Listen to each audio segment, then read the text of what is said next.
News on the war in Ukraine. Russian forces are quickly bearing down on Ukraine's capital city of Kyiv. Gunfire and bombardments are sounding off closer to government quarters. A few hours ago, the Russian military said it had seized control of the Hostomel airport just outside the capital. The AP says that airport has a long runway which can accommodate heavy transport planes. Meanwhile, the Kremlin says it's prepared to send a delegation to Belarus to start talks with Ukrainian officials.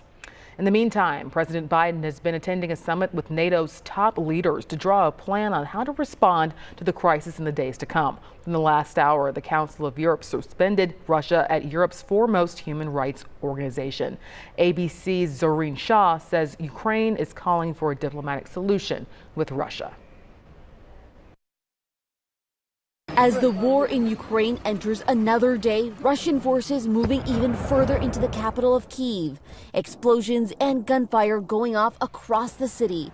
Apartment buildings shelled, emergency crews rushing to save citizens. A senior defense official telling ABC News the push towards Kyiv is going slower than Russians had anticipated, and they're meeting more resistance than anticipated. Ukraine's president speaking to his country this morning, once again asking Russian President Putin to negotiate, to, quote, stop people dying. Russian Foreign Minister Lavrov saying they are willing to talk once order is restored, accusing Zelensky of lying. Right now, it appears the Russians are racing to get to the leadership of the Ukrainian government. Ukraine has ordered all men of fighting age and reservists to fight in the war. Men ages 18 to 60 forbidden to leave the country. Sources telling ABC News that a third of 150,000 Russian fighters have entered Ukraine, making it even more uncertain how long Ukraine will be able to hold its ground. Russians launched more than 200 missiles at Ukraine's military targets, and some civilian areas were reportedly hit. Russian forces continue to take hold of more Ukraine,